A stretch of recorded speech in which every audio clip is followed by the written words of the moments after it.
अपना परिचय बता दें। मैं राकेश पांडे, कर्ण विधानसभा प्रभारी, आम आदमी पार्टी।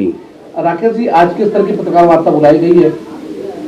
पत्रकार वार्ता की बात यह है कि आज पूरा देश शर्मिंदा हो गया भारतीय जनता पार्टी के करतूतों की वजह से। आज आम भारतीय जनता पार्टी के लोगों ने देश में लोकतंत्र की हत्या कर दी और जिस तरह से सूरत के ईस्ट के प्रत्याशी को गन पॉइंट पे रख के इन लोगों ने पर्चा वापस किया और मेरा प्रत्याशी रो रहा था, भाई मेरा रो रहा था। आज भारतीय जनता पार्टी ने ये औरंगजेब शासन की याद दिला दी और पूरे देश का माहौल इतना खराब है, पूरे देश का इतना माहौल इन लोगों ने खराब कर दिया। इन लोगों ने केवल संस्कृति और धर्म के नाम पे, सभ्यता के नाम पे हर धर्म संस्था को इन लोगों ने अपने अंडर में कब्जा करके वहां का धन लूट रहे हैं। पांडे जी, अगर बात की जाए तो आप कहीं ना कहीं महादेव के भक्त के रूप में देखे जाते हैं, प्लस आप आम आदमी पार्टी के भी एक बहुत बड़े प्रशंसक और पूर्व के प्रत्याशी भी रहे हैं। मैं बाबा विश्वनाथ का बेटा हूँ और इसी 80 घाट में मैं पैदा हुआ हूँ। जिस तरह से भारतीय जनता पार्टी ने आज लोकतंत्र की हत्या की, उससे हम लोग सारे आम आदमी, पूरे देश के लोग आहत हैं। इन लोगों ने गरीब और अमीर के बीच में बहुत बड़ी सिस्टम बना दिया है कि अमीर अमीर होते जा रहा है और गरीब गरीब होते जा रहा है। अगर हमारे राष्ट्रीय संयोजक अरविंद केजरीवाल जी अगर बात करते हैं 300 यूनिट बिजली की, स्वास्थ्य और शिक्षा की, और इन लोगों ने, भारतीय जनता पार्टी के लोग ने केवल इन्हीं दो चीजों पे अपना जो है साम्राज्य बना रखा है। सारे सरकारी स्कूल को बर्बाद करके प्राइवेट स्कूल और सारे सरकारी हॉस्पिटलों को बर्बाद करके प्राइवेट हॉस्पिटलों को जिस तरह से इन लोग संरक्षण दिए हैं कि हर आदमी उसमें परेशान है, हर आदमी त्रस्त है उसमें। राकेश जी, बात की जाए तो अब की सरकार में ज्यादातर सरकारी कंपनियां या तो निजी हाथों में बेच दी गई हैं।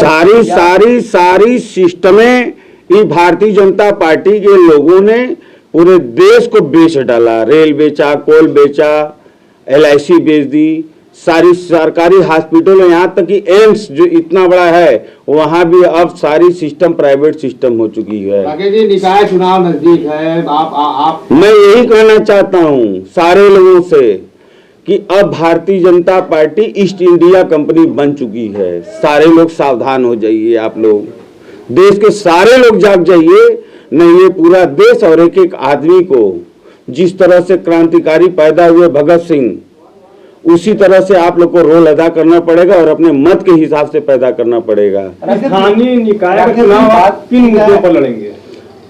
हमारा क्या व्यवस्था है बताइए आप? न यहाँ नाली सही है, न रोड सही है, न कोई व्यवस्था है।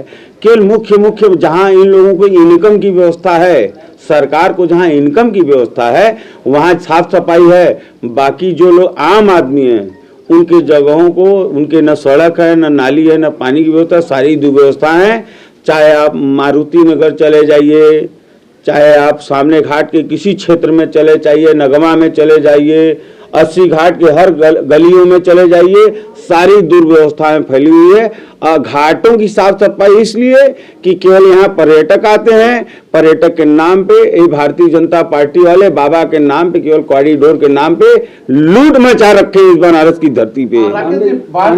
निकाय चुनाव सर पे है, आम आदमी पार्टी चुनाव के वक्त की जागती है, ऐसा क्या है? नहीं, प्रधानमंत्री का संसदीय क्षेत्र भी है ये। प्रधानमंत्री जी केवल गुजरात मॉडल को लेके आए थे, आज उनका गुजरात मॉडल फेल हो गया और दिल्ली का मॉडल गुजरात में जाके पास हो गया। और उसका सीधा साधा उदाहरण, हमारे प्रत्याशी को उठा करके गन पॉइंट पे अपहरण करके उसका नामांकन वापस और उसके गुजरात पुलिस के बीच में ले जा करके, ये हिंदुस्तान की सबसे शर्मनाक घटना है। ये भारतीय जनता निर्वाचन आयोग इस समय गुलाम है, भारतीय जनता पार्टी का, मोदी और अमित शाह का गुलाम है। पांडे जी, क्षेत्र की मतदाताओं के लिए क्रांति के लिए कोई नहीं, अब देश के हर नागरिकों को जागना पड़ेगा इसके लिए कि जिस तरह से भारतीय जनता पार्टी अपने लोगों को आगे करके चंद पूंजीपतियों को हीरो बना करके और देश की जनता को लूट रही है। मट्ठा, छाछ, लस्सी, हर जगह पैसा लूट रही है।